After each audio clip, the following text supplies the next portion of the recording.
first saw this car at the Geneva Motor Show back in February, and I put the question out there, will it take the space that the mighty Ford Fiesta is going to leave behind? Let's find out. With manufacturers like Vauxhall, Toyota and Peugeot all champing at the bit to have the next edgy looking hybrid hatchback that also doesn't hurt the wallet, what makes the MG3 so special? Well, it certainly has surprised me. The speed the car's got, the agility around the corners. What car is this again? 2024 has brought a full revamp to this Chinese Super Mini. It now features a full hybrid powertrain. And when combined, that gives you 192 brake horsepower. And it gives you a 0 to 62 off 8 seconds. Have we created a new genre of car? Do we have a Triple H here? And we're not talking wrestling, we're not talking Hunter Hearst Hemsley, we're talking hybrid hot hatch. Or is it just lukewarm? One thing I love about these full hybrid cars is the way the manufacturers combined the hybrid power and the internal combustion engine. When it flicks from one to another, they're all very, very seamless. You don't really notice it. It's not until it's actually flicked that you actually can either feel the engine or you notice that it's actually disappeared. It's a great technology and it's all on the tip of your foot, and you can use it as much as you like. You get pretty good fuel economy back with this car as well. 64 miles per gallon, like that. 508 miles out of tank of fuel, and you've got 36 litres in that tank, so to fill that you're looking round about £60 to neck the actual tank, which means it's good for not just city and town driving, it's also good for long distance journeys on the motorway. And your emissions come back at 100 grams per kilometre. That's really low. So that will save money for you on your tax and these new low emission zones. Why would you not? The MG3 Hybrid Plus comes with a 3-speed automatic transmission, which doesn't sound incredibly modern, but actually works quite well. This car checks all the boxes. Emissions, yes. Price, yes. Styling, lovely. Really cool looking little car. And when you're on B roads like this, it's great to push on it, lean it around some of the corners.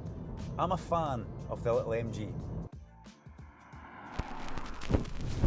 The previous iteration of MG3 did nothing for me. I didn't hate it, it just didn't have the draw to make me want to jump behind the wheel and drive. This one, however, makes me want to get behind the wheel and enjoy driving it. The only thing it has in common with its predecessor is the name MG3, which makes this car very exciting. This car comes with 16-inch diamond cut Atlas alloy wheels, which really do look stunning. A lot of detail, a lot of time and effort has gone into designing these wheels. The trophy range also comes with keyless entry and push button start inside the vehicle, the trophy range being the top of the range. When we start to look at the front end of it, I like the headlights, how they're nice and angled. There's been a lot of time and effort to make them fit with the bumper, the front of the car. It all works well. Sometimes when you get a facelift in the car, you can see exactly what bit's been put in and it doesn't really sit well with the rest of it. There's some nice mesh down the side here with actual air vents that come up the side, and they're big gaping holes as well. The main feature for me is the main air intake in the front. It's the mouthpiece. It looks so good. There's a lot of detail of X's inside that as well. And then you can't take your eyes off the very front splitter as well. MG have put a carbon fibre effect along the front of that splitter, so it means that this car is almost ready for racing. I've talked about how nice the front of the car actually is, but that continues down the side of the MG3. I like how the mirror's actually detached from the door. There's a space actually in there. And then from the bottom of the front door all the way back, there's a double blend line which fakes up over the back wheel arch. It's a cool look, that, and it almost just disappears. MG have carved away all the excess that you don't need on a car here, and it's also got a nice deep tint to the privacy glass.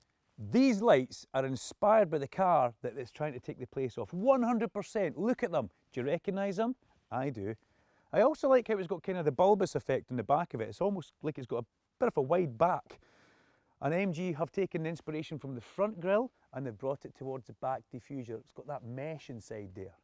A couple of parking sensors as normal you'd expect. And it's just a nice look. They're very proud of what they're producing, MG.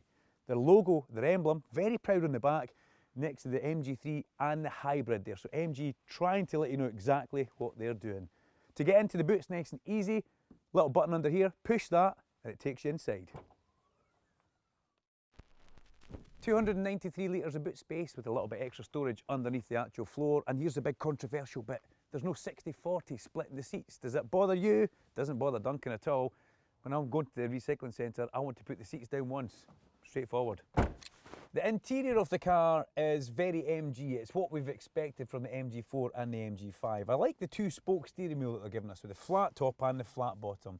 It seems to fit my hands really well, and it's just a nice thing to use. To look through that big spoke at the top there, you have got the 7-inch digital driving display and then the 10.2-inch touchscreen panel in the inside here, which is uber responsive. There's no delay in that whatsoever. The dashboard's got a nice spongy leather effect here as well, which I do like. And I can spot a bit of a tartan effect as well. Now, is that another nod to an outgoing German hot hatch that will be disappearing in the not too distant future? Maybe it certainly is. The seats are comfortable, okay? And if you look at the detail in the seats, it's very similar to the detail in that new facelift front grille. They've gone for the crosshatch diamond effect there.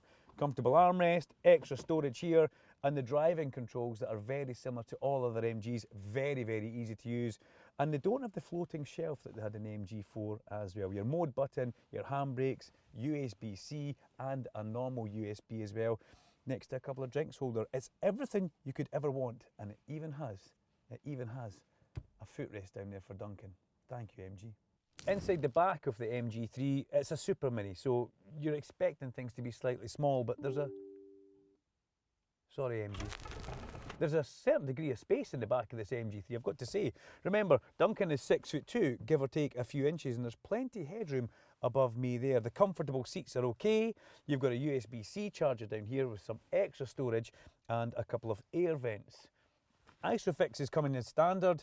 There isn't an armrest because there is actually 3 seats in the back here. Some people do say the middle seat's actually more comfy than the outside, but I haven't found that yet. But you've got everything else you'd expect to find in the back of a car. A roof, a door, seat belt, seat, it's all good, nice. To test this car's true hot hatch capabilities, I'm going to try and beat the 0 to 62 of 8 seconds that it's meant to do. Downhill. Surely the electric motor's going to give me a bit of a boost here. Okay, sport mode enabled, no launch control, 3, 2, away we go. 1. Oh, it's got a bit of punch. Oh, it's got a bit of punch. Oh, yep. 7.6. Do a bit of waving to the crowd now. Thank you very much. Thank you. We've got the MG3, the MG4 and the MG5. Now we've sampled them all. Remember the 5? It was the kind of big estate. It was comfortable. It was the type of thing that you put the kids in the family in and away you would go. It also had fabulous electronics. It almost gave you full autonomous driving. The 4, edgy, angular. It was the sporty one, or that's what everybody thought, until this come along. This car is a joy to drive on not just motorways and towns, but on these B roads. It's fabulous. It feels sporty. It feels like the Fiesta, and we mentioned that at the very beginning. We've talked about MG Pilot in the 4 and the 5. Hit the button in the top right of the screen and you can see the review we did in the MG5 on that. Now, what I will say, MG have really stepped up their game. The MG Pilot's as good as it was in the previous vehicles, but the responsive time of the screen is absolutely instant. There's no lag on this whatsoever. MG have raised the game. So if you're in the market of one of these cars, I advise you to go and get a test drive. Head to arnoldclark.com as well, because with over 20,000 new and used cars around the UK, you can pick one of these up. They start at around about 17 and they go upwards of £20,000. It's a great car, it really is. It's nippy enough to be a hot hatch, it's not lukewarm. And also for me, something that's really key, it's comfortable and fun to drive.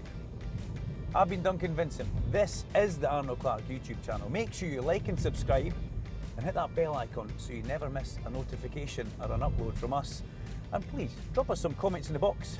Until next time, enjoy driving.